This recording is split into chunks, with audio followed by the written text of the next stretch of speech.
Hey guys, Jim Bounds at Motorhome Rehab Ranch, and this is episode 3, I believe, in air ride rear suspension, and we're going to talk about Electro-Level. Electro-Level air ride rear suspension. You know that you have it because it looks like something like this. You look at the dash, and you'll see a control system with 3 switches. Okay? Electro-Level was only used of all of all the hoopla and all the information about it. They were only used in half year 76 and in 77. Okay? The Electro-Level system answered some of the problems that mainly mechanics had and the interpretation to customers about how to control the rear suspension. If customers understood that you have a supply, and then you have a control, and then you have what it's supposed to do and how to control all of it, that's all good, well and good. But if they did not understand that, the air ride system was constantly a problem. So they tried to answer those problems, and they tried to do it with electrical solenoids. Now, the power level system was a pneumatic mechanical system. If you had air, it went up. Electro-level system, you needed 12 volts because the control system was a series of 6 solenoids. If you look down on the system, there are 3 solenoids in each tree.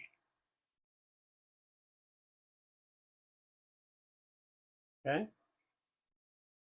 This last solenoid right here, if you have a problem with it just constantly going down and you've checked the air with air, soapy water at the airbag, and all the lines going into this system, and still slowly goes down.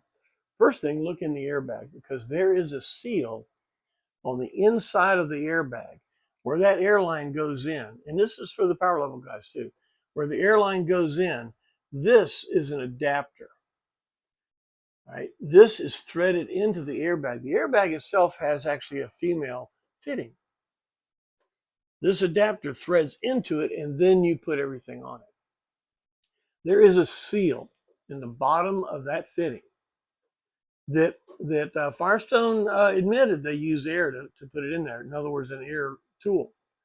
And when there's a seal down in there, and it sits on a shoulder. And when you hit it hard, it can tear that seal. And over 50 years or how many years the airbag's been on there, you may have a leak there. So if it continually goes down, power level and Electro-Level guys, look at the seal inside your airbag. If you have one of the aftermarket airbag systems or whatever, and it still goes down, check this solenoid right here at the end of the line, because this is the shutdown solenoid. When you hit hold, when the system turns off, those 2 solenoids shut off. When the system is doing anything, those 2 solenoids need to be on to do anything. So if you have one side, it won't go up. The other side will. First one in the line, check these 2 solenoids. Check. One is there's a gray and I think it's a blue airline coming out of this, going directly to your airbag. So check that fitting right there. Check these air solenoids to see if your leak is there. If it will not go up or down, there's a 3-way valve. You'll say 2 of these look the same. The third one has a line coming off the bottom. That's a 3-way valve. That is the up or auto system. The one that just has an opening coming out the side of it is your down valve. Biggest problem with these things, each one of these has 2 wires. Okay, and there's a connector that are different. You can't get them backwards, but there's a connector on each one. Corrosion, gentlemen, 50 years of corrosion. They may have changed the solenoids, but they never changed the connectors. So I would strongly recommend taking these these apart, cleaning them all up, and putting them back together to get good purchase on these six solenoids. Because being an electro-pneumatic mechanical system, the electro-level system, you need to be sure you have electrical. Okay, now, if you look in your fuse box, at the very top of the fuse box, now the fuse box is sitting sideways, in some models it'll be on the side. But in the top of the fuse box, you'll see a fuse labeled SUS. The SUS fuse usually is a little metal can, which is a resettable circuit breaker. Because if it overloads, then it'll open, cool down, and kick back on. Some of you guys could have a fuse in there because the circuit breaker broke. Okay? But all the power to the electro-level system goes through that one fuse. So if you turn it on and you get no power at all to nothing, nothing works, check the fuse in the fuse box. Now think about that. All the power in the suspension system goes through that one fuse. In other words, in the back, in the hallway, or you guys have electro-level, it'll be in the cabinet or something. But the compressor and the control system gets all of its power off of that one fuse in the fuse box. In other words, you're running, what, 30 feet, at least 25 feet of power to a compressor in the back that could pull 30 amps all that long. The wire really isn't enough gauge to supply power there. If you did nothing more than give that compressor more power, it would run faster, pull less current, and all that kind of stuff. I'm going to describe how to do this. Give me a call if you want to do this and you have any other questions. But in the GM floor plan, the electro-level system is in the closet in the bottom cabinet. Just above that cabinet is your living area electrical system. In there, the power converter, and in there is right at the fuse block is coming right off the living area battery, living area electrical system, higher current available. So if you were to come off of there with a 30 amp fuse, drill a hole in the cabinet, run an 8-gauge wire down to the relay. There's a relay down there that looks just like the Dash AC blower relay. The Everco 2411, it's also a standard brand RY12. That's the control relay. Wire comes from the front to the control relay. Find out which wire that is, cut it. It's either going to be a green or a brown wire. Cut it going forward, cap it off, supply to the relay from the cabinet above. And what you'll have is more current available.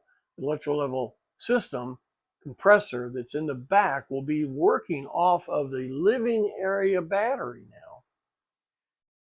One negative on this, if you lose your living area battery, you lose the air ride system. But this was a GM update that if there were complaints that the compressor either was burning up or running too slow, to pull the power off the living area electrical system. So somewhere in the annals of GM bulletins, that's in there. You guys' electro-level system with the compressor in the back would have a great advantage in pulling power from another source. Now that means that the control system would be pulling power off of the original fuse, circuit breaker, whatever in the front, but the compressor itself and the compressor relay would be pulling its main power off the living area. I've said it a couple of different ways there to try to get you to understand that. If you have a problem with it, just give me a call and we'll talk about it. The electrical-level system solved a lot of problems, but it created some problems. Remember, each one of these solenoids has an air fitting. And if any one of those air fittings, and then that was connected to a big manifold right here, and then hanging off the side was that little tank that we talked about. So you had a lot of fittings back there in that Electro-Level system. Remember, the GM mechanics at the dealership at the time hated air ride. They wanted nothing to do with the air ride system. They'd get the kid mechanic over to have him learn how to do that because they didn't want any part of it. They wanted to do their Cadillacs and their Impalas and stuff like that, alignments and stuff. They didn't want to work on GMCs because you had to work on a toilet. You had to work on an oven. See, an auto mechanic never had to do all those things. So they really, really weren't happy working on a GMC motorhome. They'd much rather, and to be honest with you, most of them, when GM introduced that they were going to discontinue the GMC motorhome, a lot of the dealers just jumped off of it because they didn't want them anyway. Mechanics hated them. You put them on floor plan. What's easier to sell, 6 cars or 2 motorhomes? You know what I mean? So the dealerships hated them. Okay? The Electro-Level system was an attempt to make the power level system not burp so much. It was right under the floor. The power level system was right under the driver's floor. And if there was any problem with a system that they already hated to work on, the man's coming back. The Electro-Level system put it in the back, put a small tank where it just works real quick. Even if there's a leak, the system will still work. If it finally won't go up anymore and they bring it in, it should be such a bad leak that even a bad mechanic would find it. Now, again, the Electro-Level system brought problems. The next episode is going to talk about Electro-Level 2, which was only in '78, which was GM's answer to all the negatives and to keep all the positives, which you cannot support anymore. But knowing how the Electro-Level 2 system works and the advantages of it, you may be surprised. You may want to go back in your system. If you're rebuilding a coach from the ground up, you have an advantage of putting an air ride system that fits you. And so the next couple of episodes could be very interesting to you. All right, well, look, thanks for the time. Please hit like on YouTube. Ranch Hands, thank you for your support. Become a Ranch Hand. Go to the front page and read all that stuff. And again, thank you for your support. See you next episode.